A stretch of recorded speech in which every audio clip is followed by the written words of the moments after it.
expanse of deep, open-minded conversation. I am the one that they call Shane. And today with me, I have Heidi Love from the Unfiltered Rise podcast. How is it going today? I'm doing great. I've had a great pre-show chatting with you. We definitely think a lot alike, so that's been fun, and I'm happy to be here. Yeah, talk about a good conversation that you kind of wish that you record a lot of the time. We ended up talking for almost an hour before we even started the show. So anybody that is popping into the lives, we do apologize for a little bit of the delay, but we're having a good conversation. So you can't really cut those ones off. Exactly. Not when it's bringing in the heat, right? We were serious. And But you don't always get people like that either. It's like you can't have that conversation with everyone. So, yeah. yeah, you definitely, once you find somebody from your tribe, you try to gravitate towards it. Because especially today, now it's like there's so many different divisions within people that even within groups that think the same, there's still division within that. So if you find somebody that kind of fits your thinking, like you tend to stick with it a lot more than you would in the past. Because even within that, I mean, people aren't as willing to have conversations about things, even if they are within the same group, because there's just Yeah. so much split and division. It's not just like, oh, here's this group, here's that group anymore. It's like, oh, here's this group with a million factions, and then here's that group with a million different factions. Because everyone is offended all the time. That's the problem. So, Ain't that the truth on both sides? I mean, people try to pretend like they're not, but both sides get just as equally offended. It's that hard running thing where everybody wants freedom of speech, but then they don't like what the other side has to say. So it's like if you're going to honor freedom of speech, you kind of have to look at it both ways and use the same justification that if it's something you don't want to hear, just don't listen to it. You can't right. silence the other person just because you don't want to hear it. Well, and I always say, like, you can always learn something from anyone, even if they're wrong. And you can just, kind of like what you do on social media. If you don't like it, scroll past. In your mind, you can do that. I promise you guys can. Right? Uh, So, anyway. I guess before we go too far off into another total side tangent, which I know we will definitely do because we had a pretty good round of doing that before we even started the show. For It's all anybody right. that may not be familiar with who you are and what exactly the Unfiltered Rise podcast is, before we get into the nitty gritty of the conversation, of course, why don't you let them know a little bit about yourself and a little bit about your show? Awesome. Well, thank you for inviting me. I am Heidi Love. Yes, that's my real name. My parents were raging hippies. And so that was fun. But of the Unfiltered Rise podcast, I also do a little brand new project, a solo one called Lucidity, because sometimes I apparently have to talk to myself. And I figured, why not record it? It's still on my main page. And I talk about, I'm an ex Mormon. I do live in Utah. I am a pioneer heritage born in Mormon person that got out. And so that doesn't happen very often. There's jokes like when I said Mormon royalty on one show. No, I mean, like, there's royal bloodlines that we're trying to figure out how and why they fit into Mormonism and why these people ended up in Utah. So that's kind of a weird little tangent that I go down. I do a lot of different work. I love conspiracies. To be honest, I think I'm just male brained. I don't know. Well, it's one of those things that once you open the gate, then it kind of just eventually falls into everything else. And especially if you grow up in a situation where you kind of get introduced into these occult practices, into these earlier traumas way earlier, then you tend to become more aware of other people, what they're doing, what their actions might actually be becoming. It's the same sense of like, even with basic trauma, a lot of the conspiracy theorists in general come from families that either had something traumatic that happened, or at the simplest, it was just, they didn't have necessarily the best relationship with their parents. So they kind of learned to question authority, not necessarily in a bad way, like most people try to view it, but rather just understand why the authority wants them to do what they want them to do. And once you start thinking like that, it's one of those things that you can never undo. You can't just turn it off one day. And especially if you're raised in that, it's like your brain gets reprocessed to think about things that way. And again, it just Yes. spirals down from there. You start off with whatever's closest to you, and then you eventually get to this point where you're just like, all right, the entire world is the stage and we're all screwed. That is actually true.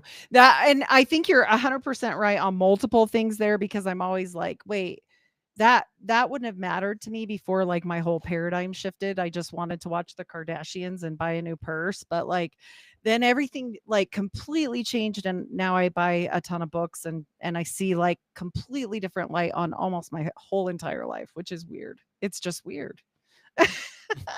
Yeah, even me, same here. It's like you stop caring as much about like material things and it more so becomes like this grasp for like information where it's like, Yes. I want to get physical copies of books because, you know, who knows what might be changed. Like even stuff on the internet, you buy a physical copy of a book now versus 20 years ago and who knows what could potentially be altered in it. So it's like I kind of not necessarily materialistic by any means, but I rather more so got into this idea of like trying to conserve like information as much as possible. So, instead of buying like, oh, I want to buy the brand new Nike shirt or the brand new pair of Nike shoes. It's like, all right, well, here's this weird old occult book that looks like they're probably going to pull it out of prints pretty soon. Maybe I should get this before it's something that you can never access as information again because it's purposely going to be scrubbed from the internet, which going into another whole side tangent, I'm still pretty convinced that part of the Mandela effect is a psyop to see what they can erase off the internet and what potentially people will start to think if things are altered and changed. So it's one of those things that once you start seeing things like we Maybe mentioned before, you can't unsee it. And then you're just like, all right,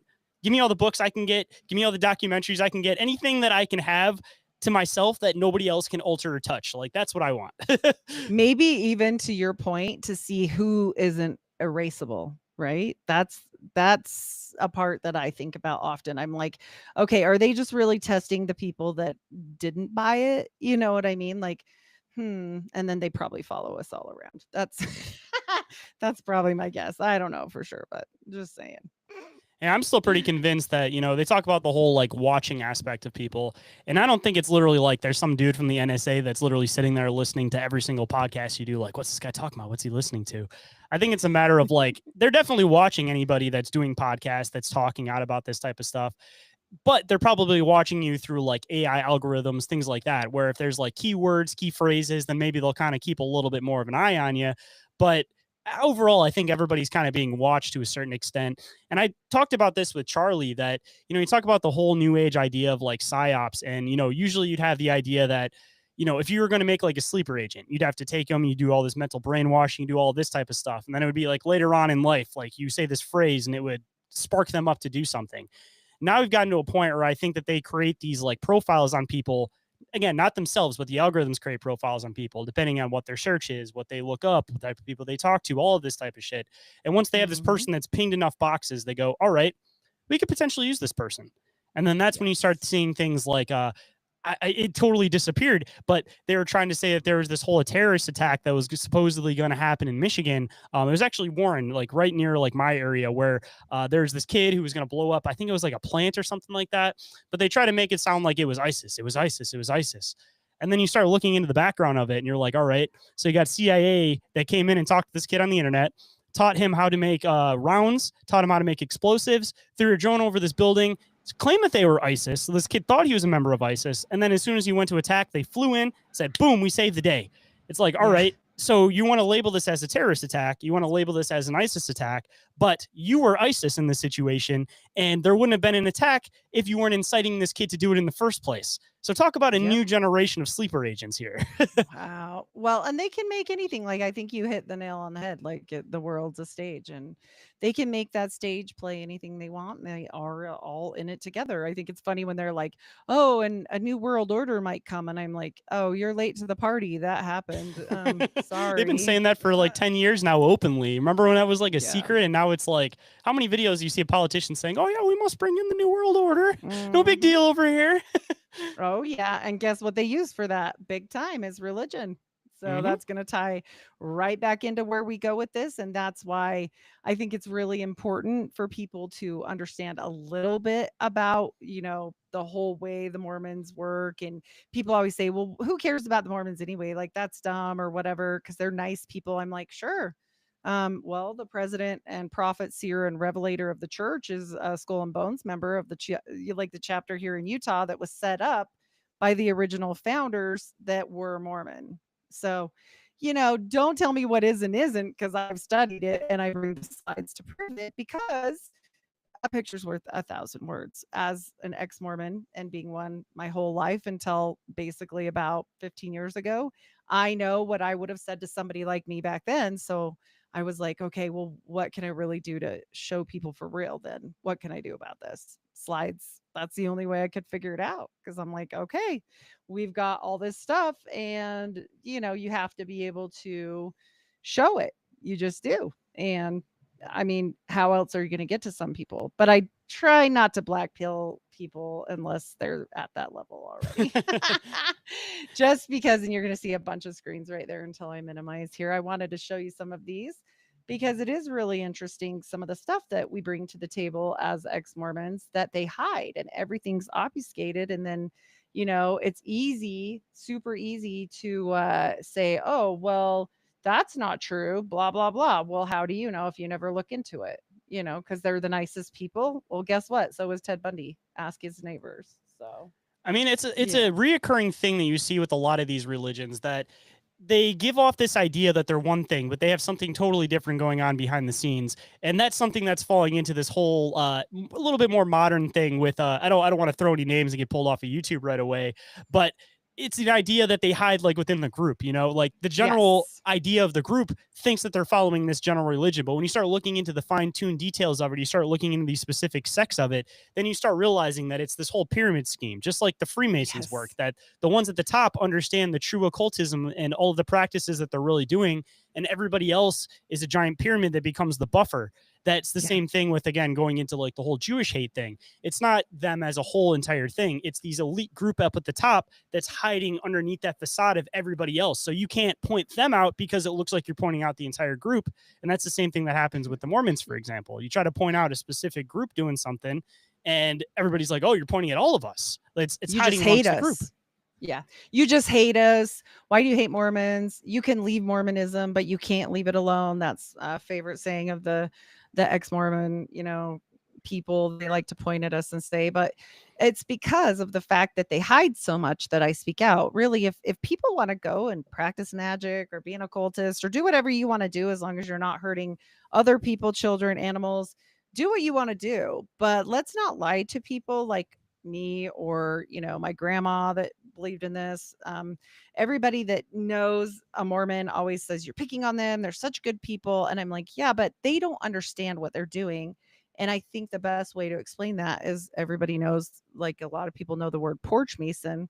Well, we got porch Mormons and they're masons anyway, so it's a whole thing. So as to that, I would like to definitely add with this first slide, we got to get into a little bit about the history of Joseph Smith, the founder of the church, to even understand, like, what is his worldview? Why does he think the way he does? And what really happened? Was he high on mushrooms? Was he just crazy? Was he lying? I don't think any of that. I think a combination of multiple things. I think he might have been high, sure, but do I think he was high for a purpose, doing rituals and summoning things? I can prove it. So, it's kind of interesting when we hear, I don't know, have you ever heard the story of Mormonism in general, like the generalized version? Yeah, I've heard like the general version. I had somebody come on a long time ago that was kind of talking about a little bit of the behind the scenes of Mormonism, but he had some family that was still involved, so he didn't want to get too far into it. But the Mhm. root of what I could get into it was the whole aspect of I guess you could say like some of the elders in the group having some relations with some of the younger ones in the group, and him Right. also being one, and him kind of not seeing the behind the scenes, but believing that it was linked to some occult practices and trauma and rituals. But Yeah. yeah, he Yep. kind of had like a general layover a while ago. But for anybody that Okay. may not have listened to that episode, always good to Sure. recover some stuff to give them a base of foundation. And the true story from the church's perspective is much different than the reality of history, which I bring because I like to research things. So, the basic understanding of the church is that, Joseph was a farm boy. He couldn't read or write that well. He wasn't very smart. Their family hailed from, the burned over district, and this is their story. Well, that's not really the story. And the funny thing is they're huge genealogists, and you can find the story. It's readily easy to find, but they just like kind of chucked it out the window and started over with just his parents and said, "Oh, we don't know where they hail from." Well, we do, and it makes a difference. And if you need me, I can't see you when the slides are up, so just like tell me, or if you want to ask a question, it doesn't derail me because this is like my life for a long time. So I won't try to it's interject in too hard, yeah, but yeah, I'll pop in if I you're got any good. questions or anything. Yeah, it doesn't bother me ever. So Samuel Smith was originally his one of his great grandpas, and he was a selectman, which is a very high up part of town, basically like a mayor. And he was a selectman of Topsfield, Massachusetts, near Salem. Well, the problem is, Mormons are very patriotic and typically, and it's strange to me that they were chucking this story out about Captain Samuel Smith being the ringleader of the Boston Tea Party and all this stuff. And I'm like, oh, okay, that's very strange. Like, why would they not want this as part of, history? He's also in the Society of Cincinnati. And these things are strange. I mean, why wouldn't they want to say, oh, this happened? Well, that's because his dad, another Samuel Smith, in 1666, that Samuel the Senior, was involved in the Inquisition, and he was pretty much responsible for the hanging of a witch named Mary Easty. And so they want to pull away from that as much as they can because while I mean, it looks good, I guess, on paper that he was the accuser. Also, methinks you protest too much. So I think the church just kind of wanted it checked out because there's some woo woo stuff involved with Mormonism. And, we're going to talk about that. So also, we've got, Joseph Smith. This Samuel Smith had a son and he named him Azazel. It's not Azazel, but it's a little weird. Potato, potato, right? Tomato, Yeah, tomato. I was like, what is this guy? This is weird. And I think sometimes they add an H to this just to make it look a little better. But and these people, this is his mom. She wrote some memoirs, which are really important when we get to the next slide. And all these people are supposedly, like I said, not learned people, just working farm work, blah blah blah. No, she was a lay midwife. She was actually pretty smart herself. And her husband was a teacher and came from that elect, family that I showed you from Topsfield. So that's just nonsense. Also, just for people to know, like Joseph Smith was studying Hebrew with a tutor that was Jewish when all of this, later on, right before he passed away and was martyred basically. But it doesn't make a whole lot of sense if you can't write in English to try and write Hebrew. It's pretty difficult. So that's a little silly. I mean, you start But looking into the times too of just like who could actually read, who could actually write, and it was primarily men in general. So just off the fact that she was a woman who was able to read and write too, kind of shows some validity to how intelligent she actually what's was. She going wasn't on? just some standard farmer. Otherwise, generally women around that time didn't know how to read and write. That's why a lot of people like they would go to church and they couldn't read the words, which is why they would rely on like the priest and everybody to basically tell them the message Read of it what the for word them. said. Yeah, Mhm. exactly. Yep. And these people had a magical upbringing. And this lady writes, in her memoirs, and this is actual manuscript at the images, their church history library in Salt Lake City. And they say this is taken out of context, but I'm just going to read this little tiny piece. Let not my reader suppose that because I shall pursue another topic for a season, that we stopped our labor and win it trying to win the faculty of a brack, drawing magic circles, or soothsaying to the neglect of all kinds of business. Oh, that's a handful. Okay, so we're talking about a lot there when we're talking about the faculty of a brack. We're talking about abraxas. We're talking about like a brack, like abracadabra. We're talking about magic, and they will blow this off and call this folk magic. Folk magic is not what was going on there, and I can show you guys why I know so. So we get into the actual story of Joseph Smith, and he's out trying to figure out what church to join. And he goes out into a grove to pray, and he's overcome with a fit of darkness. I used to say he passed out, but I'm going to quote it as it actually is stated. Problem with this whole thing is there's like 4 to 6 accounts, but we're going to go with the church narrative.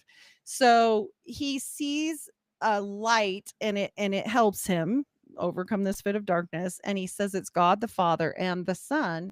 And they say, don't join any of them because we're going to show you true church. And so you're going to help build it. And so they talk to him about having this coming up angelic vision, and meeting with Moroni. And so Moroni is the little trumpet guy on top of the temples. And this gets interesting also. There's multiple accounts of this version. I like the account where he had a slit bloody throat, but we're going to go with the church's narrative. So that's fun. Um, nevertheless, we are having this guy come and talk to him, and he's supposed to be an angel, but angels never lived on the earth unless I'm incorrect. But I think I'm right, and My we're not, assumption would be that you're yeah, correct. right. We're not angels. We don't become angels. We become like the angels when we pass away, is what it says. But this is a guy that once lived on the earth, and he used to be a Native American, but now he's extra white and delightsome because I don't know why. Apparently, that's what happens. And so the Mormon church used to actually say it happened and that everybody would be returned to whiteness when they pass away. But um, we'll leave that alone. That's a topic for another day. How, however, it's interesting that we know now he is talking to an entity. I mean, honestly, that's not an angel. If you've died and now you're talking to somebody and you're not an angel. This is something different. So we have to look at that when we're talking and saying, okay, how many other people have had visions like this? I can think of a few. My favorite one is Crowley. Like, he goes and he talks to an entity, and it was AWAS, and then he wrote a book, and it was the Book of the Law, right? John Dee, he talked to a lot of entities. They wrote a lot of books. It became a lot of things, including, some very interesting things with Templars and all kinds of stuff. But I'm just saying, like, obviously, this has happened time and time again. Same thing with Muhammad. He was also overcome with fits of darkness. And then he would wake up and he would tell these people that followed him around, and they didn't write it down till later because they were non written people. And it becomes a book and a religion. So this just keeps happening. But in every instance, we know this, it's not for free. So John Dee's angels, we get the wife swapping. Joseph Smith, we get polygamy, polyamory, and multiple other things. In Muhammad's case, we get a 9-year-old bride and polygamy. And with Crowley, we didn't have to work that hard. He was already up to a lot of no good. So, at this point, when you're saying, okay, this is not from God. I don't think God does wife swapping and, pedophilia, but that's fine. Whatever. I Right. mean, you kind of have to look at the context too, that when you look into these other religion stories and you have these things that come and it basically will say, like, oh, I'm going to give you knowledge. You start looking at it from another perspective and you're like, what does that sound like in a different context? Kind of Right. sounds like If fallen angels, maybe? and magic, right? This is definitely, channeling something. You think it's an angel because you just think so, but that's not true necessarily. And this is my big argument. So many people, buy in so many different ways, and I think my hypothesis, at least for me, is pretty unique.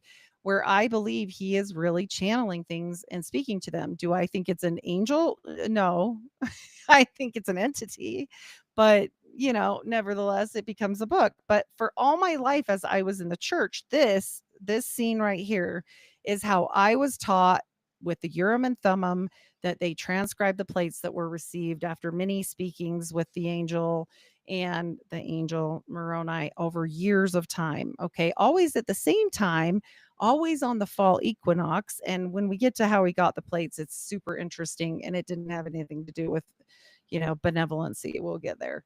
But this is how I thought it was and how this all came to pass. But actually, when we get to it, this is actually how everything was done, by blocking out light and using a seer stone.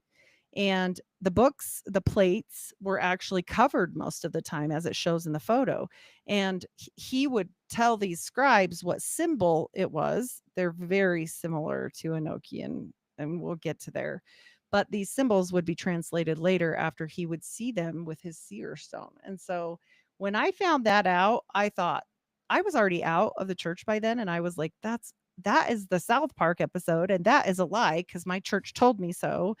And then we see the prophet, who is 100 years old, prophet, seer, and revelator. Remember those words because that's going to be important. He pulls this hat out of the cold storage in the tunnels underneath the temple. And no, I'm not kidding. He gets it out of the vault and does a photo shoot with it. And I'm like, oh my gosh, is this actually real? Are you serious right now? Like, this is the real narrative. This is how they're going with this. And yeah, they definitely did. So this is a little compilation drawing of what we really know nowadays, not the studious Joseph, deciphering things with the little glasses. No, it was the seer stone. He had many of them. This parchment holder is important. We'll get to that. And his hat. And so, well, where do you learn to do that, right? Like, that seems weird.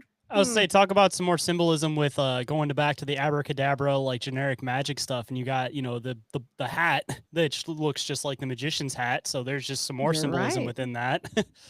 Yeah, and witchcraft, right? Like this, I mean, people can say whatever they want about it. They'll say folk magic, but I'm going to show you it's Solomonic magic, and that is some serious magic. That's yeah, that's not willy-nilly. Everybody does it. This isn't like burning sage or some silly thing. This is serious. And to, get to that level where he was able to receive the plates, and this is an account from his neighbor Willard Chase, who they just say is crazy and they hated them and he made it up. Okay, but here's the thing. Willard Chase gave his statement and it is a true affidavit. Okay, people can go look this up from the Glasslicker trial. And he gave this under oath. That changes things for me. That should change things for a lot of people, knowing at that time that the story he is going to divulge in court that day could put him at risk of being also burned as a witch. Like, I mean, it was serious, clearly. And he said that Joseph, after many years of going at the same time in the middle of the night, like 2 to 3 in the morning, every year on the fall equinox, he would go and try to commune with this angel.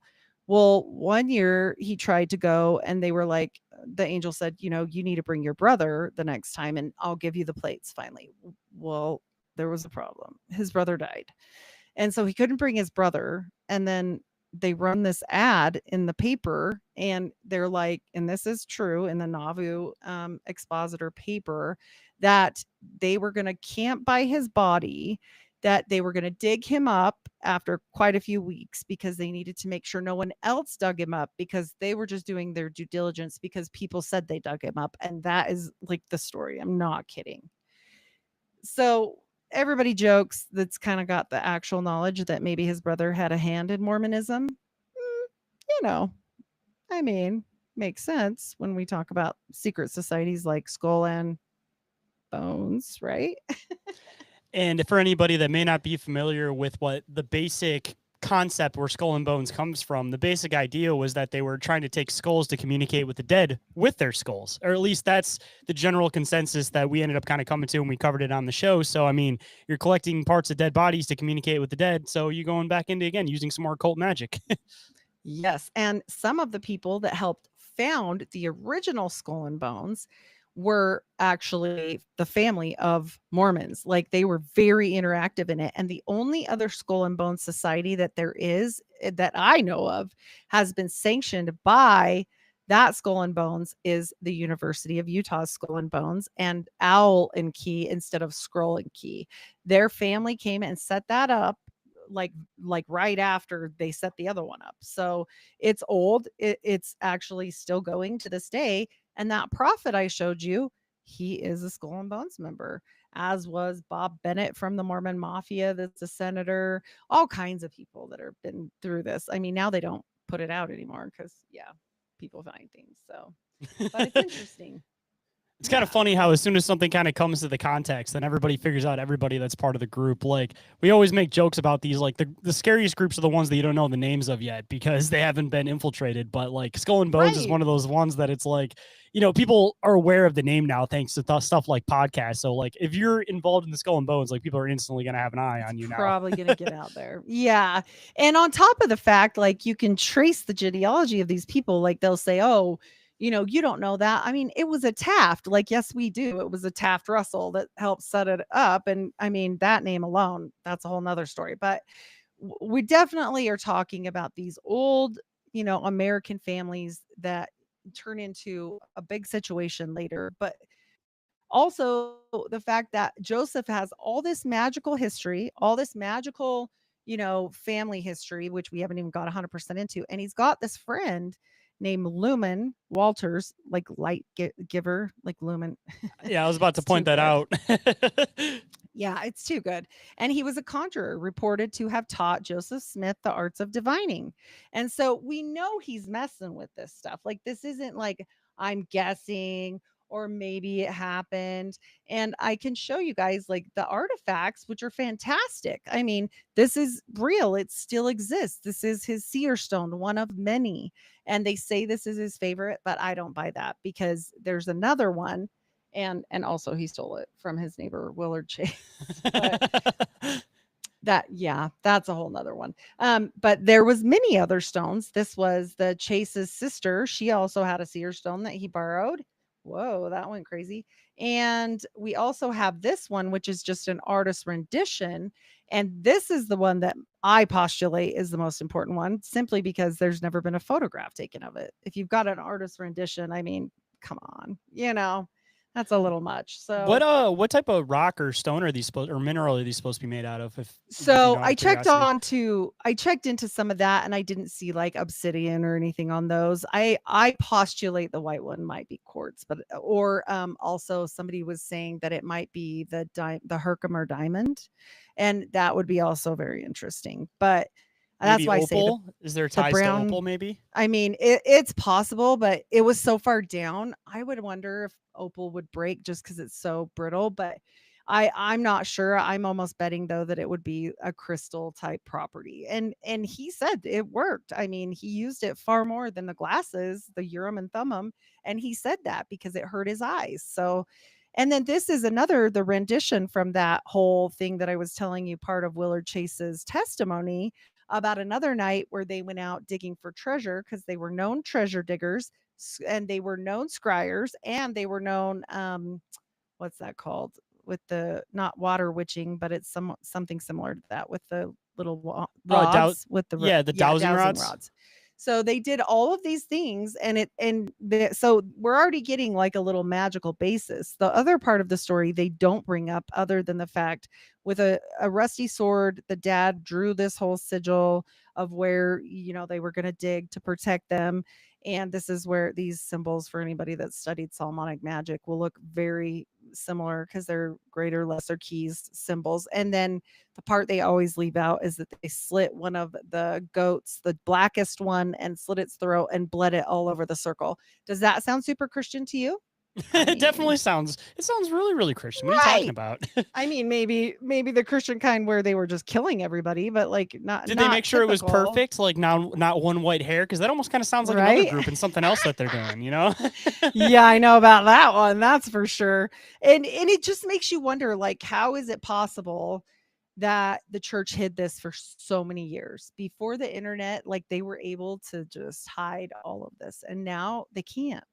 And so people are leaving, not just over this, but other things that they're finding, and they're finding that we've all just been lied to.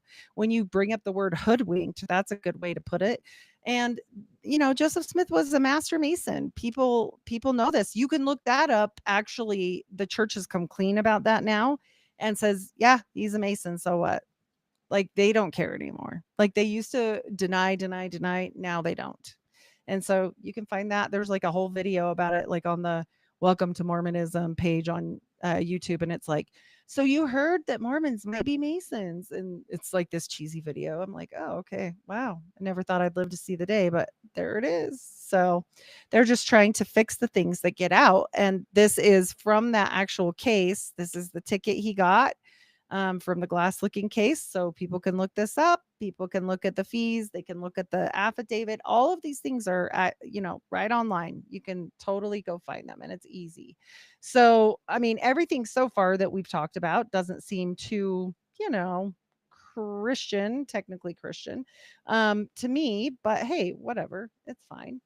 And then we get into something, we bring up the masonry part. But the thing about masonry is they always want to say Scottish Mason or whatever. And I'm like, wait, this doesn't seem like the right timeline. When you look at history, Scottish Masonry would have only been like organized for about 50 years at that point. And that's not a whole long time for us to get over here and spread out and everything else. But something else has. And the skull and bones cloaks that I showed you before, they look real similar to this. And this is a current Martinism order. And Martinism is a very ancient form of Masonry. It is Masons, but they're practicing Masons. And what do they practice? Solomonic magic. Hmm, weird. Like, I can't 100% prove this part. I can give you the theory there. I mean, you can only connect so many dots before you go, right. Where would he possibly learn this from? Well, Luhmann Walters had just come back from Paris and he was a doctor and he was in high society. So, yes, he would have had the ability and opportunity to be exposed to this. So, yeah, it's not outside the realm of thinking, but many people don't want to say that that's even a possibility, even the doubters like me, even those heathens like I am apparently.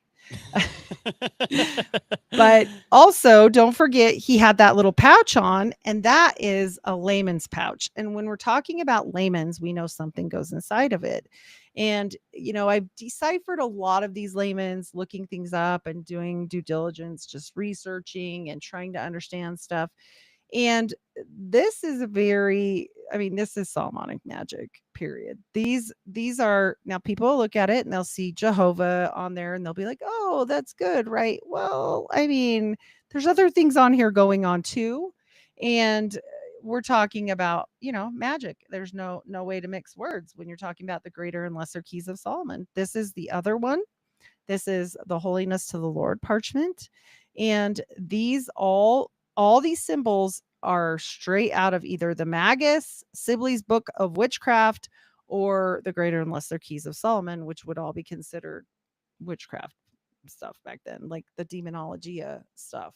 So, this dumb farm boy is making these. Okay, cool. Cool story. It doesn't make any sense. And especially where he's doing calling downs for specific things, which we'll go over on the next one. And they'll try and blame this on his brother because they'll say, well, the brother went to Dartmouth Indian College. So it was probably him because he was the one that went to school. They don't fit his birth like charts, anything. All this stuff means a whole lot when you're getting into, magic. It would fit the person that's got them, and it doesn't fit the brother. It definitely fits Joseph. And so I put the descriptions down here, but we're going to go over a couple on the next slide here. And so people will also say they were just protection sigils. And this is straight from Sibley's Book of Witchcraft. That is on that previous parchment. And it says, "Whoso beareth this, he'll only fear God." And that's fine. That one's not too woo woo, right? But this next one right here, "Whoso beareth this sign, let him fear no foe but God. Whoso beareth this figure about him, all spirits shall do him homage." Not the spirits that are like, this isn't like I rebuke anything. I'm against this, blah blah blah. No, this is about summoning. And then he's got all of these symbols on here, which are, some of them are intelligences. When we are in magical orders and speaking like that, that's usually a demon. So we're going to get to that here soon. Does that mean that every single time? No, I'm just talking about in this context, right? And so he is literally calling down and invoking a, a lot of things, honestly. And this is the symbol that was on the one layman, the first one, the Jehovah one, and it protects from infection, sudden death, and all this stuff. Well, Joseph was the one that was infected from a young age with typhoid fever. He almost died of it, all this stuff. Like, there's a whole bunch that completely applies to Joseph specifically. So I just don't buy the whole "it was his brother." That just doesn't make any sense. Also, you're going to hear something about Jupiter here soon, and that will make sense to you as well. Like, it fits Joseph far better than his brother, and they try to put it off on him every single time. Well, I think it But was one of those just things, like you said, with the internet, that before the internet, it was probably a lot easier to be able to hide this information. But now with the internet coming out, it's harder to hide it because you can actually look all this stuff up and you can find all the proof behind it. So I don't know exactly yes. when this, I guess you could call it partially like a conspiracy, kind of became a thing, but, or when people started talking about, oh, wait, all this stuff's kind of flipped. But I'm sure the internet age probably played a pretty big role in that. Oh, for sure. And they had an actual historian that wrote a book about this, and it was supposed to be, well, he was a church historian. And it was D. Michael Quinn. He was actually contracted by the church to do all this research, and then he wrote the book and they excommunicated him. So he also lived a different lifestyle. They found out later that he liked the same sex, as him, and whatever. They used that to do it. But I'm telling you, it was more a conspiracy about what he wrote about the church, and they really couldn't get rid of it at that point. So then you get into things like this. Okay, you saw in the parchments about the sign of Jupiter. We have Joseph Smith carrying a Jupiter talisman. This one isn't a conspiracy. His wife wanted this back. She had to identify it as his, and she got it back because of that fact. So Emma actually stated, his wife, that it was one of his most like prized possessions, period. And so he kept it with him at all times. The only way he would have known these symbols that are on this talisman are straight from the Magus or the Keys of Solomon. So, yeah, there's just no way around the fact that this is a magically practicing family. Like you just can't, can't lie and say it's not. And this Jupiter talisman and what it means. And this exactly says, it defendeth and protecteth those who invoke and cause the spirits to come. That isn't saying somebody else is cursing you or whatever, whatever. This is specifically saying he's doing it. So that's interesting, Look at that familiar symbol up at the top of that too. There, about at Exactly. the top of that circle. There's a lot going on with these. I mean, I'm telling you. Then we have a magical dagger that was the family's, and let's see, that's not it. And it's a ceremonial knife or an atame, which anybody in the magical world will know what that means. It's just like a magical dagger that they use for things, but you can't just throw it away and say, oh, it was the brothers. Okay, we're getting into a lot of things here that are way more intricate than that. And the tables don't fit the brother. None of it fits. So this is the copy of it where it shows, which seal is on it. And it also has this intelligence of Mars, which is a demon. Like he is specifically playing with very scary magic. Solomonic magic is not something you want to mess with unless you are A, braver than me, B, into some very strange things, and C, you better know what you're doing or you're going to open up a whole can of worms. So, yeah, not me. But like I said, this is definitely for magic, period. So, all of this stuff is in a museum and it's owned by a private owner that refused to sell them, which I think is hysterical because otherwise it probably would have got buried. So, Yeah, 100%. love it. And then this, I always like to bring up too. It continued even after Joseph's death. The magic continues on to the next prophet because, like the brother that they dug up, they also dug up the prophet and his other brother. And the wood that had been like all putrid and the bodies rotting in, they made these awesome canes with, and then they gave them to the next prophet and other people that were important in the church. And just in case you didn't have enough yucky, squishy, gross stuff on it, they also had a knob full of the hair of them. And this is literally after digging up their corpses. See, that already goes into a whole other non-Christian viewpoint of you don't dig up a dead body, you don't mess with a dead body. So just right off of there, you instantly are going into, oh, you got some necromancy going on. Absolutely. Well, and I mean, the Mormon church messes around with, rites for the dead constantly, which we'll get into. But I mean, it doesn't make any sense if you, why would you do that? Why would you want the rotted wood? Like that doesn't even make any sense unless you know something, right, about magic and you knew what kind of power that would give you. And then on top of that fact, to know, look, not every wand is a wand. Sometimes people have a staff, like a Gandalf staff or a cane, which all the prophets that were old did have these canes. Just So out of curiosity, too, just to throw it in, do you know what type of wood his coffin was made out of by chance? that I'm not sure. I'm wondering if it said it in the other one. Let's see. I thought it was. I think it might have said. Oh, let's see. Oak? No, it doesn't say it. Oh, wait. Yep, has two oak canes. Yep. See, is there anything So linked oak. to occultism with oak by chance that you know That of one I'm offhand? not sure. I know there's a big link with acacia and stuff or holly, but I'd have to find out. I've never had anybody ask that. I should look that up. That's interesting. Yeah, the fact that it had the gross bloody juices on it just freaked me out. But I totally see where you're going with that because we know that certain properties definitely have more power than others. So it wouldn't surprise me at all.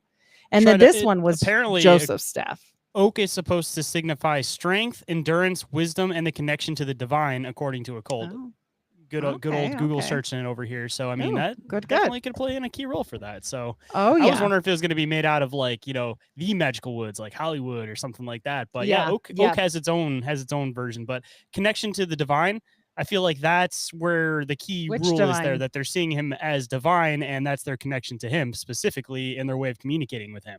Right. Yeah, and they do very much put him up on a pedestal, of course, and they'll say that that doesn't happen, but it does. And, it's already a situation with the Mormons not believing in the Trinity. They definitely believe in three separate beings. And, that is God the Father, the Son, and the Holy Ghost is what they call it. And so they believe God was a man, just like any other, and that with powers and passions, he created Jesus. So just you can fill in the blanks there. I didn't say that, they did. And so yeah, powers and So rather passions, from just the like view any other from that, man. it's a non-virgin birth then, to kind of get a Well, little bit more yep, specific. yep, exactly, because they literally say he was created like any other man with powers and passions. And so they also call their God Elohim, which I mean, you know, if you do some studying, it gets interesting because that's not a singular word. That's not that's not a single word for a singular person. That's a lot of things. So the Is that the same one Elohim, where you start getting into with like Judaism, that when you the start kind of getting B'nai into yeah, it starts becoming Elohim. not the single, yeah, Elohim. So yeah, it is Mhm. referring to the same God then. Yeah. That's what I say. Of course, they're not going to say that. And then they do deify Joseph. Like, I don't care what they say about that. Nowadays, when we were young, I mean, it literally says that Joseph Smith will be there in heaven to judge us all. So don't tell me that they're not deifying him. That's a lie. Like, you guys can look that up if you're not sure, because the Mormonism of today has been so whitewashed. A lot of these younger Mormons are like, that's a lie.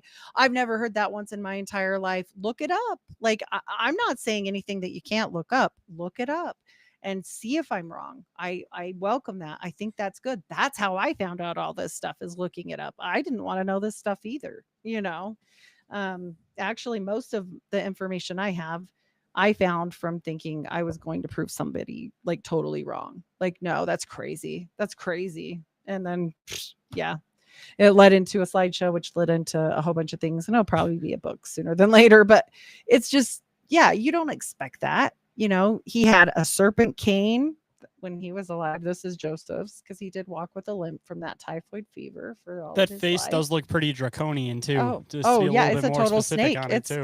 yeah, and they call it the serpent staff. So I mean, I just think that it's weird that they would even say, like, try and go back and forth on it. It just doesn't make a whole lot of sense.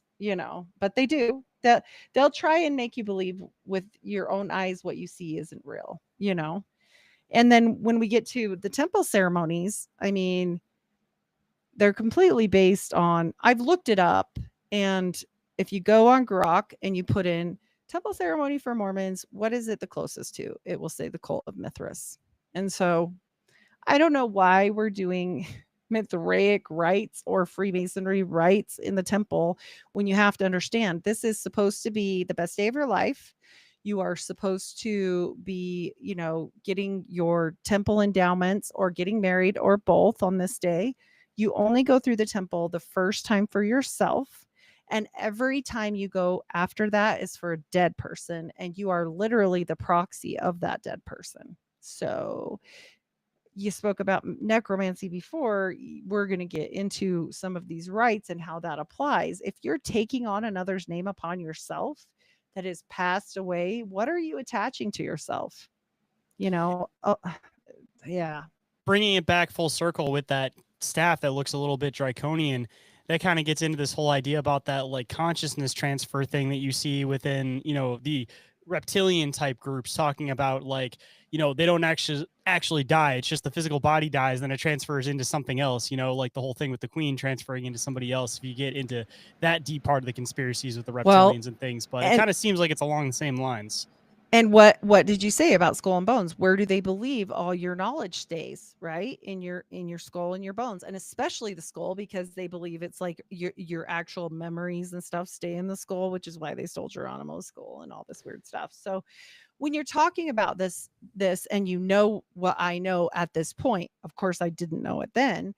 One of the passwords has to do with, your sinews and protecting your posterity and your sinews and the blood and sinews and all this weird stuff. And then it makes more sense when you're talking about skull and bones on top of it. Like add those together with masonry, and you're probably like maybe pretty close to Mormonism. So it's just strange. A lot of this is Masonic rites.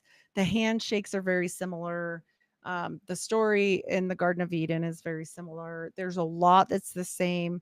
Of course, people joke and say Mormonism is masonry for the whole family because they let girls do it. But a lot of this is very similar, and this is a real picture. The one I showed you before was just snapshots, but this somebody shout out new name Noah. He snuck in with the Google glasses and ripped a big hole in the church's whole thing. And this is out there for anybody to see. I'm not divulging anything that's not readily available for you guys to go look up. I don't feel bad about it because people give me crap kind of, because the only people that go to outer darkness in Mormonism, absent from all light, absent from God, absent from anything, is their version of hell. It's outer darkness. It's reserved for murderers of non-innocent people. We'll get into that. And apostates like me. Those are the only two people that go to hell So the usually. way that you were just kind of stating that, by the way, does that kind of just to bring it full circle with different things, like the whole Judaism idea of like the goyim, that it's like, Mhm. oh, you can do whatever Yep. the hell you want to anybody that's not part of our group. So it's like they're Um, irrelevant at that point. 100%. The older branches of Mormonism, and I say the top elites of Mormonism to this day, but normal people will say, no, no, no, that's not true. They used to call it bleeding the beast. And the FLDS still does this where they can harm others that are Goyim. You are 100% correct. And they also used to practice blood atonement. And part of the reason why the Native Americans were kind of, have you seen the movie Primeval yet? The show, the series? Oh, I have not seen that.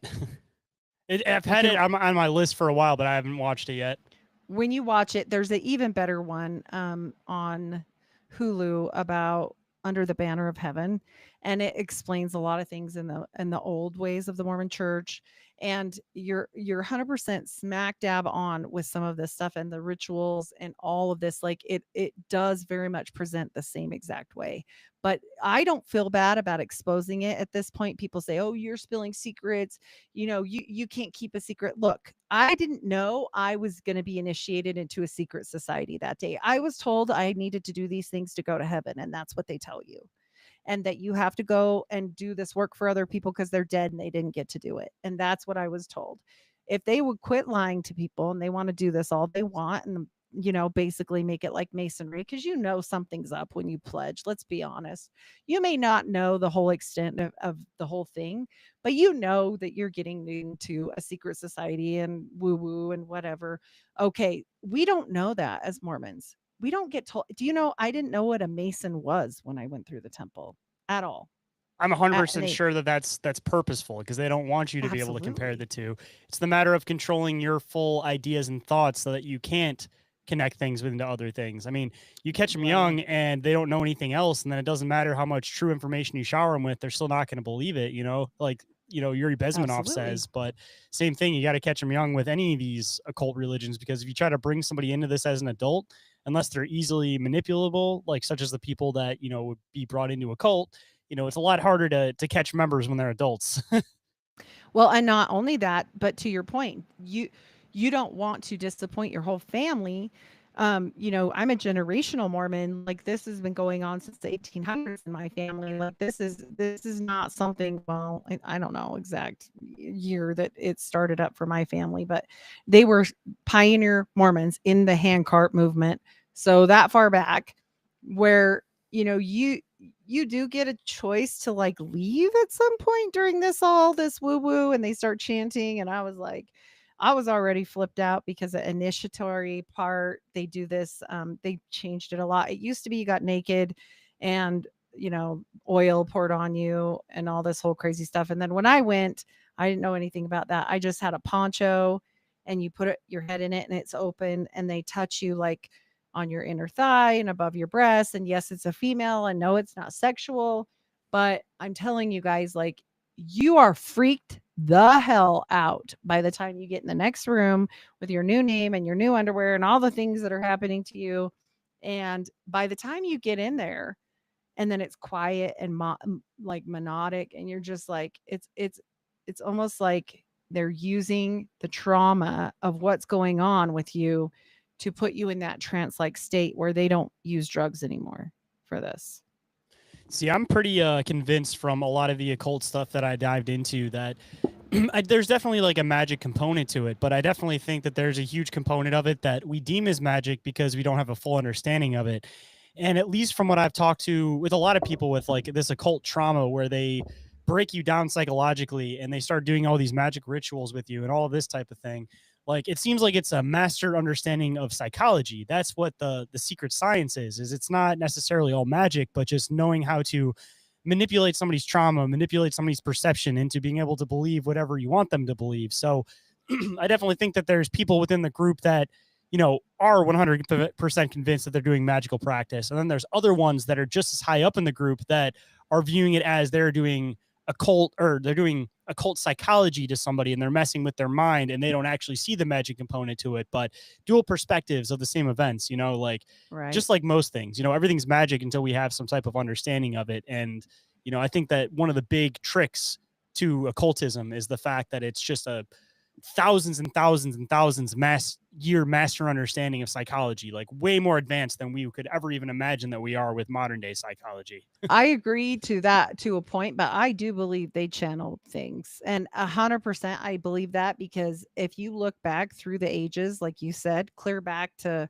Babylon and everything, like this has been going on for a long time where other things are speaking to people time and time again. And I truly believe only the upper echelon, the top elite of the elite get that benefit where they are what? A prophet, seer, and revelator of the church. Well, why do you do necromancy anyways? If you look it up in an occult sciences book or whatever, it'll say so you can know the future for prophet and revelation. Like it's right there telling you why they're having the goyim do this stuff. It's because you're charging the house. You are charging the energy and it's going to someone. It's just not going to you. So of course they want to feed you some dumb story that, oh, it's just so you can learn the handshakes and help your Uncle Bob who didn't get to go through the temple before he died. And so they're doing all this, and you are literally taking upon yourself hundreds, if not thousands, of names in your lifetime if you go as much as they want you to go of dead people, including Hitler. Like they did Hitler, they did all the Jews, they did Anne Frank. I mean, finally, the Jewish church was like, can you cut it out now?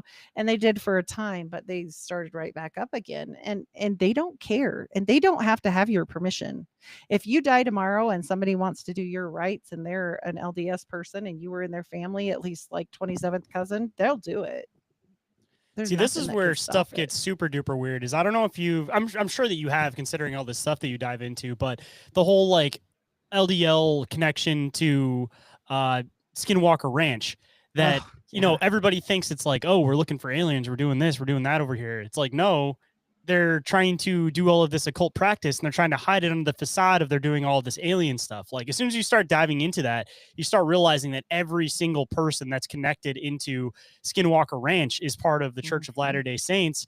And then you start Absolutely. wondering like, all Brandon right, Fugel. you could Mhm. do this, you could do this, you could do this. Why are they just sticking to these basic experiments to try to like prove the phenomenon? It's because they're not. They're just trying to dance around in circles, create revenue so that people are throwing money and time into that area. And then they're also changing what people think is actually happening in that area. I mean, just a huge other weird connection with, if they are theoretically trying to open up portals over there, and they're also doing this thing where they're clearly doing this ritual that almost kind of feels like crossing the abyss, that you're like bringing things back from the dead. It's just Yep. this other thing that you see, one, in an occult ritual, and then two, it looks like they're trying to use like modern day science to make a more physical variation of doing the same exact thing.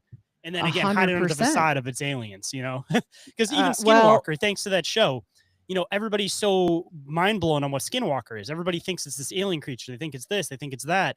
I was lucky enough to have this guy named Shane Clan on before he deleted all of his accounts. And he was one of the mm, few Navajo that would actually talk about Skinwalkers. And he would talk about what they were exactly. And they were, shamans, medicine men that diverged into going into like evil magics essentially. So again, full circle with that stuff. You look into what skinwalkers actually are, and it goes back into this whole occult concept and opening portals and everything else over there. So again, it's yeah. like they've even mixed up the idea of what people think a skinwalker is to try to hide what they're actually doing over there. Well, and Utah is known for this type of activity. I mean, Utah, we've got the Four Corners right here. We've got Area 52, which is there's a huge thing that happened like in the time of Nixon where like they were doing something and like over 26,000 sheep were killed and they said okay, it was like chemical warfare or something that because they were testing something. No, I'm telling you guys, like there is some weird stuff that goes on here in general, but the church is always in a piece of it, period. And yes, do they make money off the back end of it? Sure do. But also, do I think it helps hide exactly what you said? They can't do this stuff all the time. If they are practicing what I believe they're practicing, which is Martinism, which is a magical form of masonry, and I'm not saying there's not good Martinists. I mean, I'm sure there's people that try to stay to the light side, not the dark side. But regardless, whenever you're messing with something you shouldn't be messing with, it's probably going to have some problems for you in your life. I mean, I wouldn't do it in my personal opinion, but it in spring equinox and fall equinox are the two times that they channel. So to your point, it's exactly the perfect like cover. If something weird happens, they can just blame it on the aliens.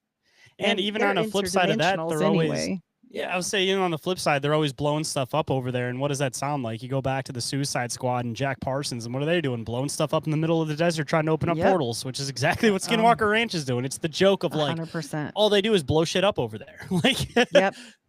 Well, and if you've researched the 9, and like Howard Hughes, like they all speak about not blowing things up anymore because it rips open portals. So, I mean, he even said like he was absolutely bonkers about it, trying to shut down the AEC and trying to shut down all the bombings in Vegas because of it. And it was under like, oh, it's bad for your health. Well, that's true. But he also was quoted by saying, like, there are things that come back when they do that. We can't control it.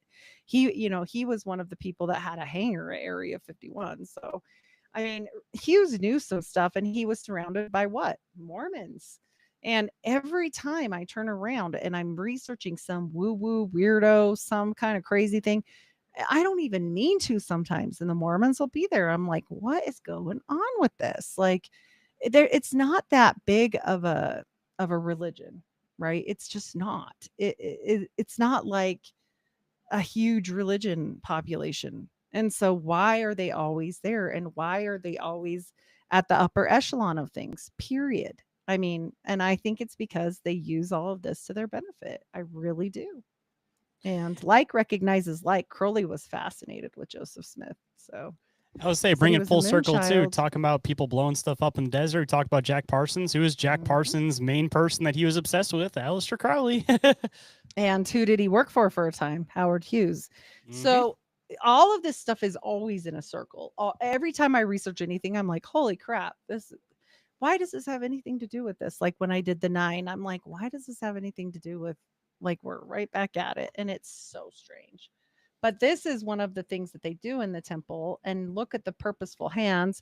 This is called the true order of prayer. And they're going to raise their hands up and down 3 times and say, oh God, hear the words of my mouth. They used to say Pele El, which is a strange translation in general, if it is Hebrew. But regardless, it's calling out to the God of this world, which seems appropriate with the whole movie that we go through, and Lucifer shows up. And anyways, for Mormons, Lucifer is Jesus's brother. So and we all lived before we lived here now, and we're spirit children waiting to jump into bodies. It's like a mix of Scientology and Christianity or something. But yeah, we don't have Xenu. I will say that at least. But if you see the hands, we're talking about Typhonian stuff when we're seeing purposeful things here with the hands. If you look at these hands and look at these hands, well, they're the same thing. And Typhonian magic is what? It's chaos magic. And so we're not talking about like the nice Wicca lady down the street. Look, I'm not advocating for any forms of magic. I think it's a bad plan.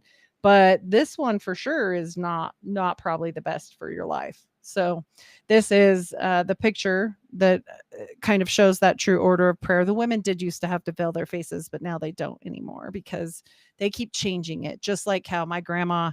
So the reason why I knew my grandma was naked in a bathtub is because I was crying, traumatized because I was in the poncho and I was naked under there, and people were walking by and you're exposed, and you're not totally exposed, but you just feel crazy weird. And she goes, I don't know why you're crying. I had to get naked in a bathtub. So Kind of just to relate it to some other stuffs too. I mean, you got the Freemasons, which part of the Oh. rituals when you join is that you have to get naked and be in front of everybody. And I don't know the 100%. exact specifics of that one, but I know Skull and Bones, you specifically have to get naked, you lay in a coffin in front of everybody, and then you divulge your deepest, darkest secrets while everybody stands over you. So again, this continuous thing that you're seeing through multiple different occult practices about this moment of being nude while everybody's standing over you. Yeah. And they have changed it. I don't know if they used to do breast to breast and cheek to cheek, just like the Masons at the veil and the handshakes. We do the same, but now they don't do the breast to breast anymore because too many old men. Apparently the Mormons can go hard for a long time. Ha ha. Just kidding. Okay. But really it was a problem. So they kind of cut that out. But they do go to the veil. You have to say you have to do the handshakes to get past the angels and sentinels, and you really stick your hand through like a little curtain and everything and do the whole thing. And they are Masonic. They're almost identical. I think that had a big part to play in why Joseph was, because A, he was banging people's wives, and B, not just their wives. He's like super involved in this whole Masonic issue. He becomes a master Mason. He's risen to a master Mason in one day. And then also he's been fingered for being maybe present at the William Morgan disappearance.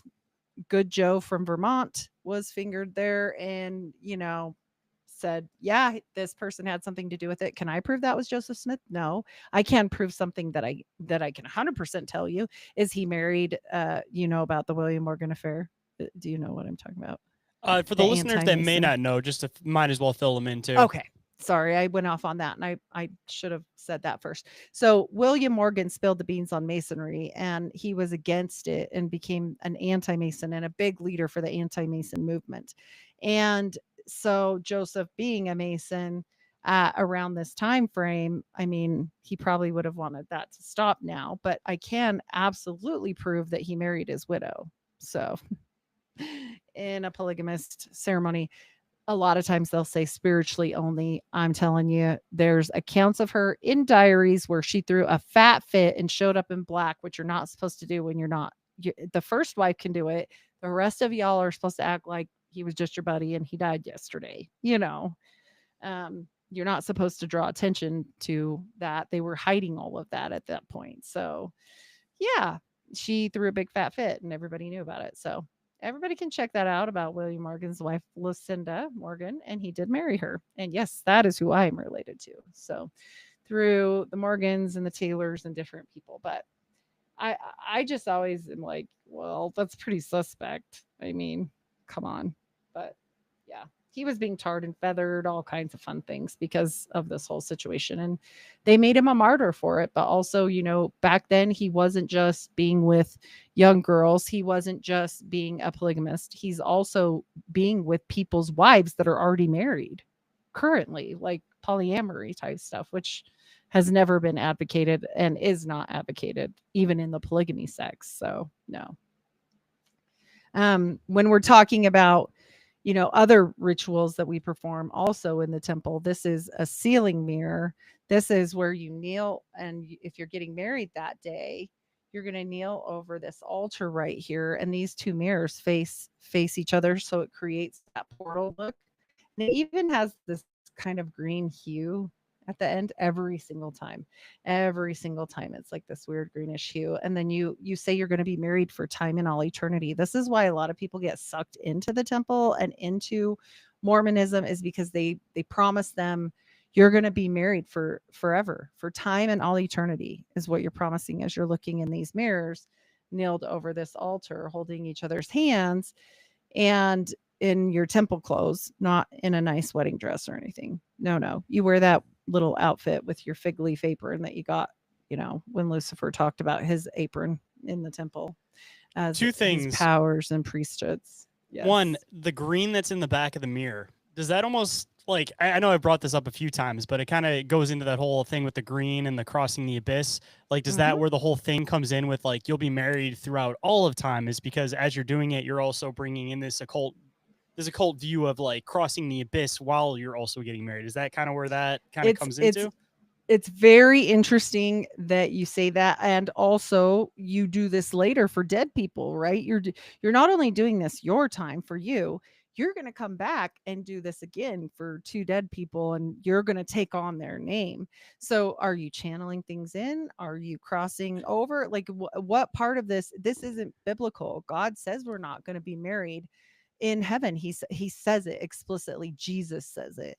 We're going to be like the angels. We won't care about that stuff anymore. And so, but people are sold into it because they want control, right? They want some sort of answer for what lies beyond for everybody. And I have spoken a lot with Nick from Occult Rejects, and he says that the temple ceremony, where I've showed him different things, is very similar to the Gnostic Mass.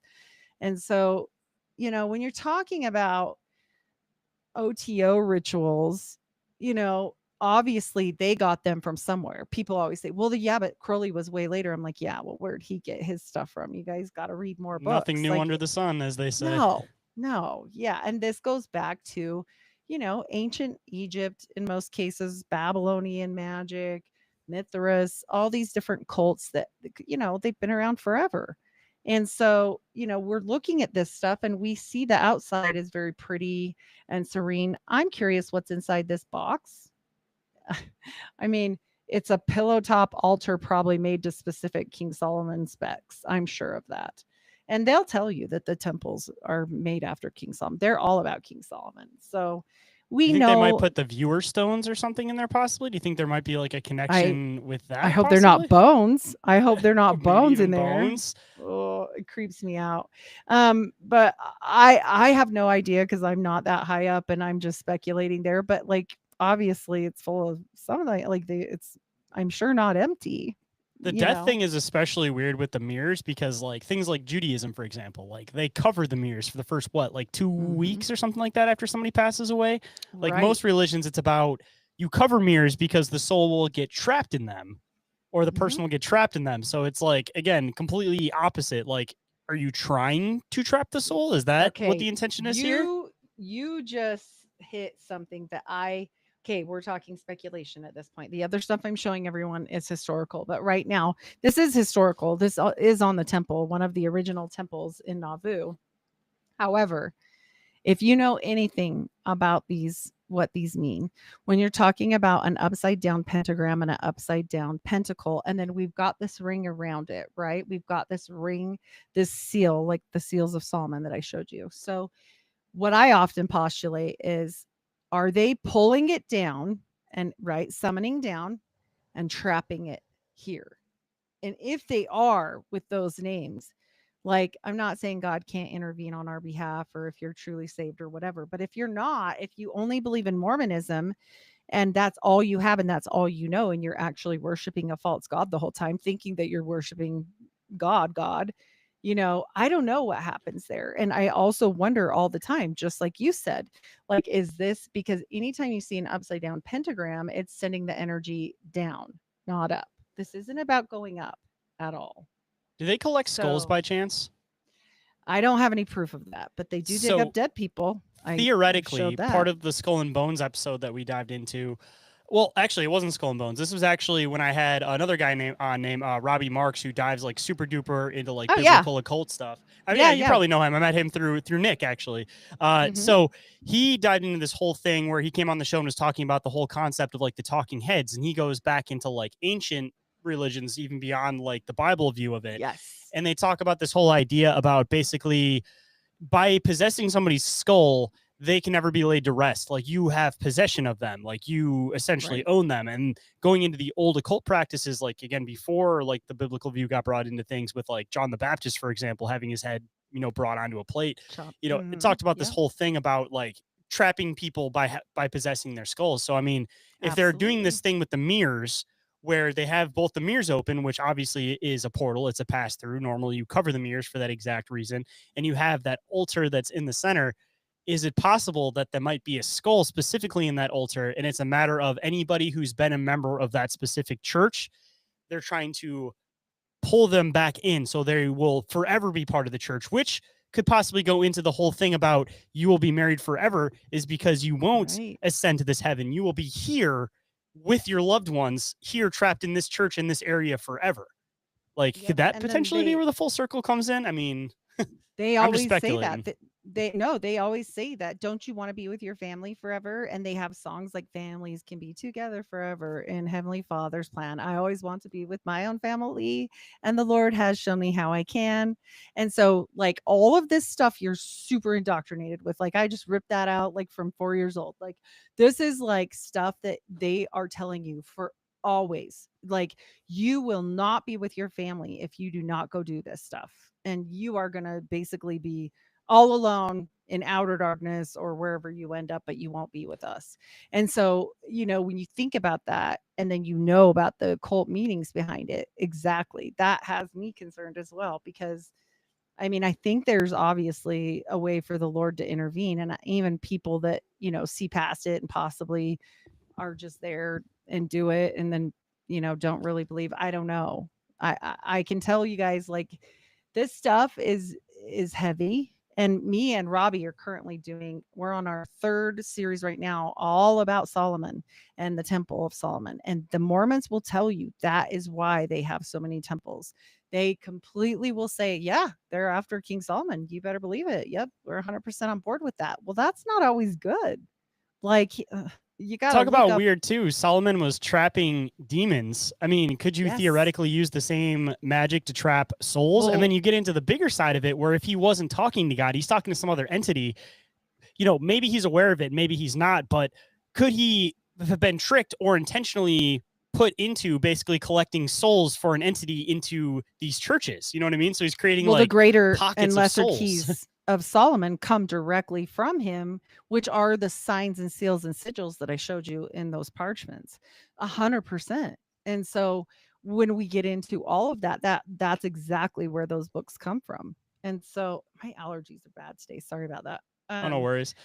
But yeah, exactly. That's the whole thing. The more you know, like me and Robbie have talked about this, and he's like, this is 100% Zoroastrianism, all like the whole thing. And when people understand better about the symbolism, like symbolism will be their downfall, right? Like we see all of this on the temples, like they literally talk just like the Templars about people living on the sun and people living on the moon and they have sunstones and moonstones and all of these symbols. And then we've got the phallus and the circle and the phallus and the circle. And they're all built to specific, like exact specs. And they used to have cornerstone ceremonies. And I mean, it is all the same.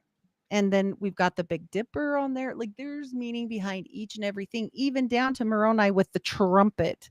Well, I mean, if you look up all this stuff, like it really gets down to a lot of occultic meaning. And we have to know that they know more than what they're saying, period. Just like they knew more before now. Like I mean, they were never Masons before, but now, oh yeah, they're Masons. It's fine. They're squaring the circle right here for you. Like all of this stuff, it has to mean some more than what they're saying. And if you study the old religions, you'll find your answer there because it 100% is there. you know? And then what do you do when you're there and you get your new magical underwear? You swear death oaths, not as much anymore since I didn't have to do that because they changed it. My grandma did though, and where they show like slicing, your throat and your belly if you spill a secret, like what I'm doing right now. I mean, it's all of it. And so when you're looking at that and then you see that you're wearing the Masonic, so you're wearing the square and compass and then the ruler over the belly button. And what's it over every time? It's over openings. Look, this is an opening to your body. Your nipples are. I know this is weird, but I'm just saying. And your umbilicus is. And I often wonder if they put a secret symbol in the crotch part because these are like your underwear and you have lots of pairs of these, but you're required to wear these at all times unless you are at the gym, swimming, making more Mormons, but then you got to put them right back on. Uh, Taking a shower. Yeah. So you're required to have these closest to your skin. Your bra goes over the top because of that. Like, what are they doing here? Are they keeping something open? You know? I had a buddy who was a Mormon in high school, and I used to like hang out at his house and spend the night over there and all the time. And he literally used to wear one of these under there, and I never like Yeah. understood it. And I tried to ask him about it, and he'd just be like, "Oh, it's just what I do. We're Mormons." And he didn't really Yeah. like explain it at all. So even like speaking No. from like personal experience from like a Mormon living out in Michigan, like you're still seeing this. You can't, yeah, they won't divulge it, and it's very similar to the Jewish, and even older than Jewish, like, if you go way back, these are, like, prayer undergarments that a lot of different cultures wore, and you can look it up, like, me and Robbie have talked about that. There's many that had this same type of situation, so, you look at this stuff, and this has nothing to do with God, like, it just doesn't, and that's my biggest problem with this. Like, if you wanna be a magical woo-woo, sect and you wanna do whatever you wanna do, go do it, but stop taking dead people with you for heaven's sakes. And also, like, if you could, stop telling lies about it, but then you also have to wonder, this top upper echelon uses the goyim, and they're the ones that FamilySearch.org pours into 23andMe. It pours into Ancestry.com. There is no any of those or genealogy websites without the Mormon Church. It was set up by the Mormons with the help of the CIA, retrieving the IBM cards from the Holocaust, period. And it was all done at Hughes Dynamics with the name of William Gay. And he was the one that helped computerize it. And I'm telling you guys, like, they have everyone's. It isn't just if you're a Mormon. No. No. And if you go on their site, this is a huge mountain they blew the side of a mountain out of to keep paperwork in. Are you kidding me? They have armed guards here.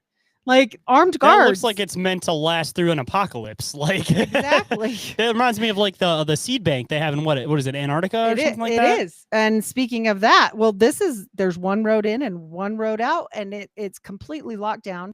And speaking of the seed bank, I mean, I'm sure if you know about that, that who's the number one farm owner in America? Church of Latter-day Saints. They're second only to Bill Gates, Oh but yeah, yeah. but Bill Gates is with Microsoft is their number one shareholding. And this is constant time and time again. Who's the money guy? Who's the money manager for Elon Musk? It's Jared Birchall. He's a Mormon. Like, why the hell are all these Mormons constantly showing up all the time? Why? And also this is Elon's Jared Birchall, and he doesn't even have the credentials to have that position. So where did they meet? At the Boring Company. How did they meet? Digging holes together.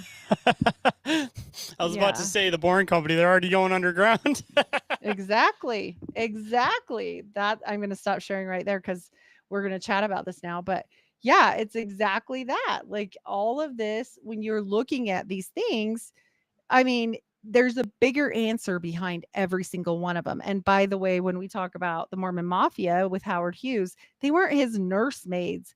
That's ridiculous. These people were running his company and on the board of the Summa Corporation running his company. They just cover it up with that. And then, Elon's just the new Howard Hughes. He's just the new puppet. That's all it is. But it's just new characters, new archetypes. That's what it comes down to. I mean, everybody Exactly. ends up playing the same roles. But speaking of archetypes, actually, I've been wanting to bring this up a couple different times on the show, and I was looking for a good opportunity. No, So you're I good. talked to somebody who was involved with the Freemasons a long time ago about the Garden of Eden story, as far as like how they kind of portray Mhm. Lucifer in the Garden of Eden story. You mentioned the whole fact that Lucifer is viewed as God's brother. So I would love Yep. to kind of hear the Mormon background to possibly like the origin story slash the Eden story to kind of see how it Sure. correlates with like the Freemason perspective on it. Oh, it's totally replicated. Yeah, it's Jesus and Lucifer are up in heaven and they're brothers and they're ones of the God of God's sons and they're the elect and they're fighting over how they're going to handle the posterity here with these new creations, us humans and Lucifer wants to force the will, Jesus wants to give the will and so they have this war in heaven and a third of the angels fall and they believe in all that is exactly the same and with that Lucifer fell and Jesus won and like I said we all existed in a premortal existence and we're part of this war and if you were elect and good in this war then you're white but if you were a fence sitter and you were unsure which side to join you became a black person and I'm not kidding and so this is their beliefs about how it's not the mark of Cain. The mark of Cain is only for the brown people. This is only for the black people. And they were so wonderful about this that even Brigham Young was like, if you even have one drop, the one drop rule, you could not get the priesthood until 1978 when they forced it. So yeah, pretty much forced it with all the changes with everything with they were trying to push equal rights and all that stuff at that very point, and it was going to get to the point where they came in and confiscated things because they wouldn't play. But they back. I mean, they back a lot with Germany. I have quite a few shows about Hitler and the Mormons and how that was handled and who supported who and where that money was going, let alone the Dulles brothers and the amount of integration of the CIA and other three-letter agencies with the Mormons. It's actually crazy. So, And just out of curiosity, going into the Garden of Eden story, so what I've heard from a lot of like Freemasons is they kind of portray Lucifer as being not necessarily like the evil snake, like how oh, Christians kind of no, view it, yeah, but rather that it's like a turned perspective that, you know, God is trying to keep information from you. And this guy over here isn't a bad character. He just wants to give you this information. Is that kind of right. how they portray it with the Mormons too? That it's not He necessarily that he's this bad character. It's more of like a both are he gray rather than black and white. he's still considered bad, but in the actual ceremony itself, he has the apron on and it's black for him instead of fig leaf. And Adam looks at him and says, "Oh, what's that?" And he says, This is a sign of my powers and priesthoods." And then he starts talking crazy about money and all this stuff and like he's trying to like give the wisdom to Adam and Adam's confused and it's all the same there. Like 100%, Mormons are Masons, whether they realize it or not, but they are. They are initiating into that same thing. And that was why when I came out of Mormonism, why I started researching so hard, trying to figure out like what do I need to clean up in my spiritual path? Like I've done some things that are not good. This is not good. I don't want anything to do with this. And that's why I feel so angry at them. And I do divulge the things that most Mormons won't divulge because I was lied to. Screw you guys. Like, no way. No, you don't get to do that to people. I'm not some damn goyim. No way. You're the goyim now because I'm going to spill all your secrets. And also, they give you a second name. And who else does that, right? That's done in magical orders. Why do they do that? If they know your magical name and you think that it's sacred and you obey by it and don't divulge it, then they can use it to control your ass. So, you know, it's just, yeah, it's all devious except for the 1%. And everybody else that's nice in the middle is like, that lady's a crazy person. And I'm like, look, you're being used. Like they are using you like toilet paper, literally. Like they don't care about you. I mean, these upper echelon people, and they're very New World Order. I mean, very. And they've been involved in all kinds of things with that, including 2020, where they asked everyone to be a good global citizen, and yes, that is the wordage, and go get that cure because they pushed it hard. They are super involved with pharmaceuticals. They have so many labs and pharmaceuticals. They're up to their eyeballs in so many things, and it's not benevolence, like, honestly. I mean, you I talk about mean, the symbolism things of stuff too, and you're talking about like possibly there being other symbols that are put like within inside the underwear. I mean, a lot of people have obviously talked about like the graphite. They've talked about a bunch of different stuff when it comes to the whole like jab and stuff like that. But I don't know if anybody's ever thrown this theory. I'm sure somebody has at some point. I just can't throw a name offhand. But you know, considering how microscopic you can make things on like microchips, like you start looking at those things mhm. under like a microscope and you realize that there's like these symbols on them that are so small that there is no possible way that a human hand or anything could have possibly made them. I mean, talk about trying to the whole idea about like letting something in, the whole like ritual Mhm. of like the threshold ritual that you don't realize it, but you're letting something in. And that little something that you let in, as stupid as it sounds, could have been like a microscopic little tiny symbol. And it may not be still, quote, like in your body, like graphite doing some crazy shit. But on the flip side of it, it was a matter of letting something in and letting it pass through you. But now, because you did that, now you have given something the right to be able to come in and enter you. So it's like a Yep. little bit of a different view on it. And again, I'm sure somebody's thrown the theory, but just like symbolism, microscopic symbolism that could have been Yep. within the jabs, like little tiny Right. symbols. Right, and not only that, but, like, when you're talking about Mormonism, I mean, the symbols on their garments, you're supposed to cut them out and burn them when it's time to throw them away. Like, you're talking about magic every which way it passes, and then on top of it, like you're talking about, like, we have no clue, and they're very into transhumanism, they're very into living forever. They, their alignment with certain things is very interesting. We'll leave it that way, but they're not just playing around. I mean, the prophet's 100 years old. And I think they figured a lot of things out. The Mi'kmaq people, or the Micmac, they like to be called Mi'kmaq now, but they talk about these copper scrolls and that the Mormons have some of them. And obviously the Mormons have a pretty big piece to the puzzle for them to be able to start like inking into like mainstream with like the church. Like the Catholic Church used to just ignore them, like, they're just nuts, leave them alone, like whatever, to the Mormons. And then all of a sudden now in 2018 they were able to build their temple right down the street from the Vatican. Well, that was given permissions, and let alone the picture op that they took with him shaking St. Peter's hand, and it has the key with the keys to the kingdom. They're always talking about the keys. And I do believe that they have some very important secret knowledge in that top upper echelon. 100% they do.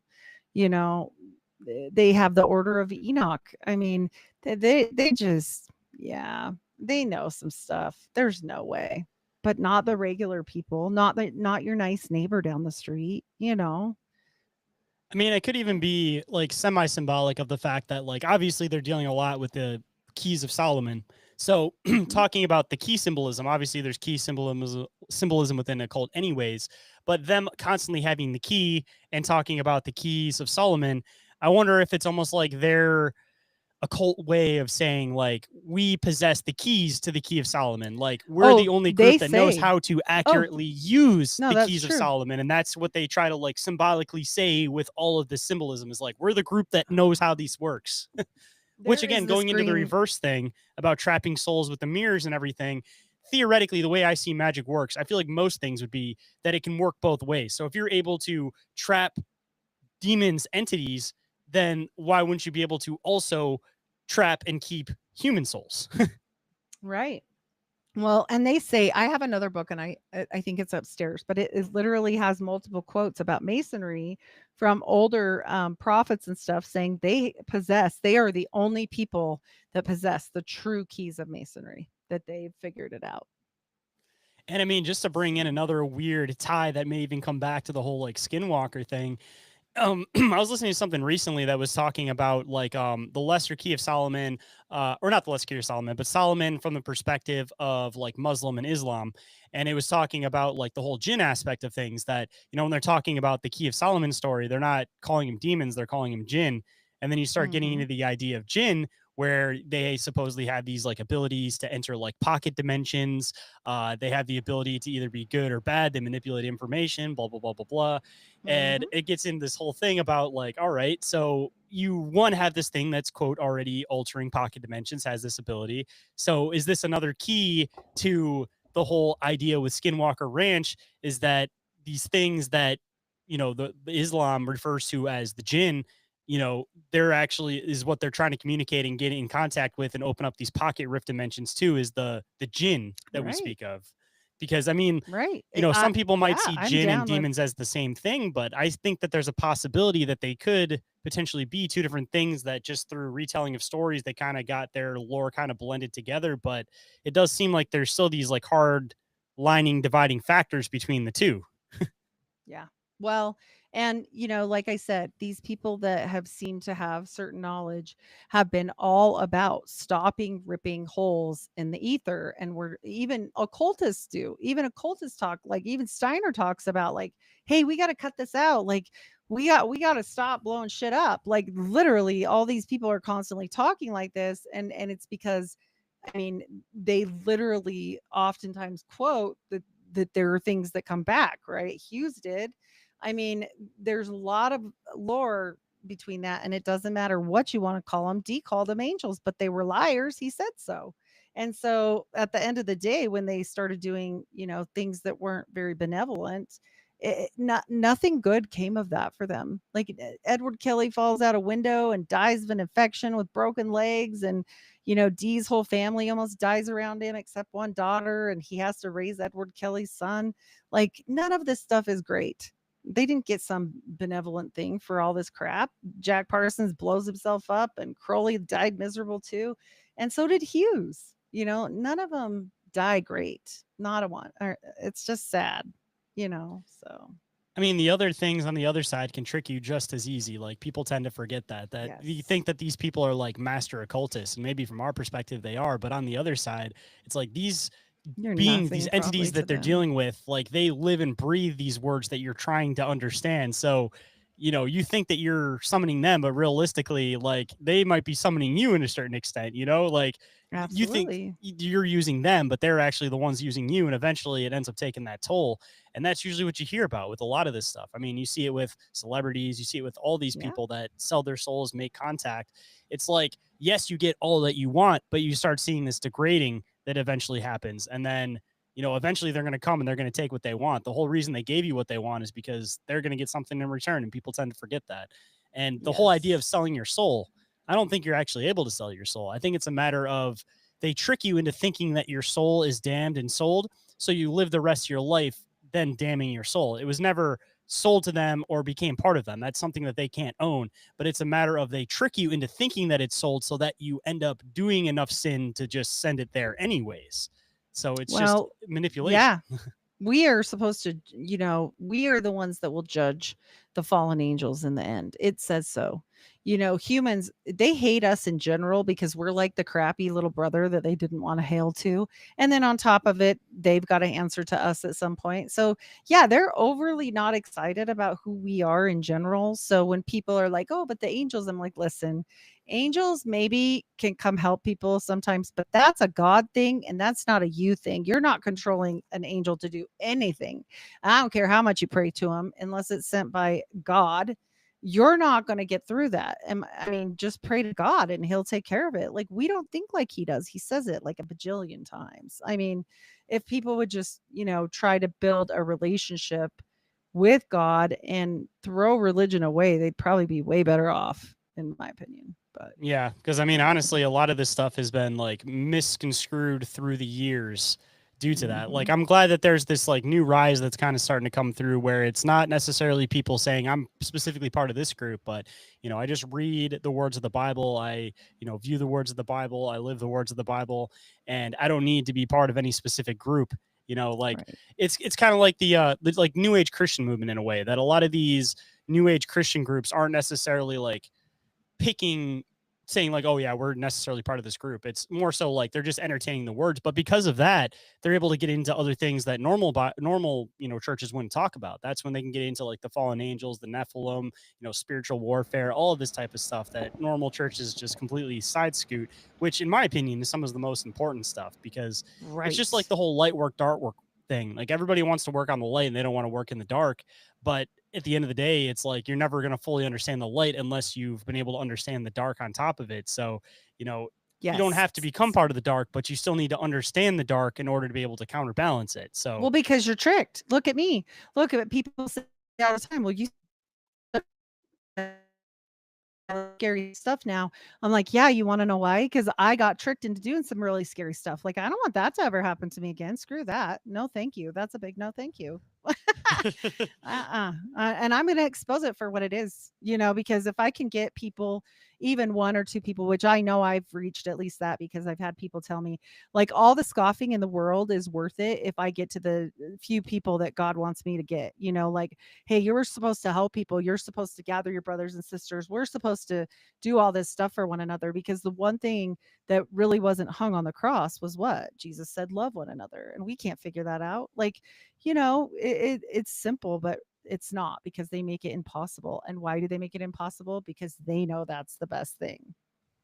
hey, So, some people think blunt force is the way to take something out, but at the end of the day, I mean, if you can just make a chink in the armor, it's just starting to weaken the broader picture of things. And in all fairness, it's like when you start working at those little spots and you start chinking away the armor, it ends up taking it down for good rather than just making a big blast at it and making it so it's able to stand back up again. So I mean, it's one of those yes. things that it's like, is if you're making the difference, that's all that really matters. And you're speaking to the people that need to hear it, because the people that you can't reach, they're probably some of the Yeah. people that can't be saved anyways. It's with a lot of this stuff that we talk about in general, with like a lot of the conspiracies and stuff, it's kind of like after the whole jab thing, that the people that needed to hear the message and wanted to hear the message are now here with us. They're aware of it. But the people that were going to Right. sleep forever are still going to continue sleeping forever. So, you Yeah. may end up taking some ridicule in turn, but in the long run, even if you just save 5 people, I mean, those are the people that needed to hear it. And that's what was really important. Absolutely. And I always tell people, don't black pill people, but do plant little seeds, because I was one of those people. You couldn't have told me years ago that the little seeds my mom planted would make any damn bit of difference, but they did, And so, I mean, she saved her whole family, whole family. All my posterity is out of Mormonism. She saved my brother and his daughter and me. Like, she saved all of us out. And I'm sure at the time she didn't feel like she was going to be able to do anything with it, because we all just thought she was kind of crazy. And so, yeah, you never know. Yeah. So I guess kind of starting to wrap up towards the end, and I would Yeah, definitely love yeah, to go for a round two, because we're almost approaching 2 hours, and I definitely want to at least have another round where we come back and we talk about some of your like first person perspective going through some of sure. this different stuff and everything. But at least laying down the groundwork, I feel like this was a pretty good first session on Yeah. this stuff. So Yeah, you um have to have that so that people know, like, what the heck we're even talking about. Because if we go into, like, the repercussions of things, it doesn't make any sense without kind of knowing what's up. So, Yeah, so we'll have to set that one up hopefully sooner rather than sure. later, so that we can get people listening for that one on round two. And Awesome. actually, for anybody that's listening to this, it'll be an unrelated topic, but this will be the first of the extended episodes that you guys will be able to go and catch over on the Patreon. So if anybody's interested in hearing that extended conversation, you guys will be able to hear it over there. But wrapping up this show, at least, I always like to end the show with some words of wisdom. So if there was any words of wisdom that you might want to bestow on the listeners today, other than what you've already been, of course, telling them, what might it be?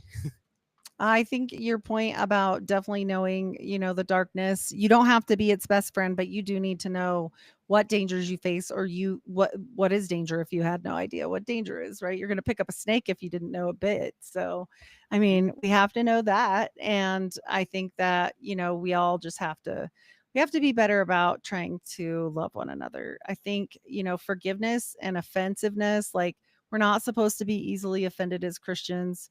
We're supposed to let it, like, kind of, brush it off, pick yourself up. I'm not saying I'm perfect in that. I get mad in the moment, but try again the next day or whatever, because they're really trying to split families, like, completely up at this point. And yeah, I have a personal story with that, and I just think that's really important for people to hear. So don't let it split your families up. Yeah. Oh yeah. And if anybody wanted to come and find your podcast, any of the great information that you're putting out there, or they might even want to contact you, where can people come and find you across the internet? Absolutely. I'm Heidi Love. I'm the Unfiltered Rise. I'm everywhere podcasts are served. I do have my own website, unfilteredrisepodcast.com. And I do lots of little extra shows and 2 extra shows a month for my Patreon because I just do it that way. So you get a little more extra time with me if you want to see that. Well, I really appreciate you making the time to come on today. I really appreciate you sharing some of your stories and some of your research. I feel like you've brought a lot of light to this topic for a lot of people, and just a lot of respect for you for coming out, talking about all this type of stuff, and not being scared of the repercussions. Because somebody needs to be out Thank here you. talking about this, and I'm glad that it's you.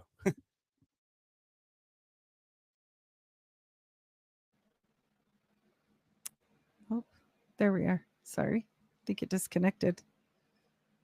Say we had a little bit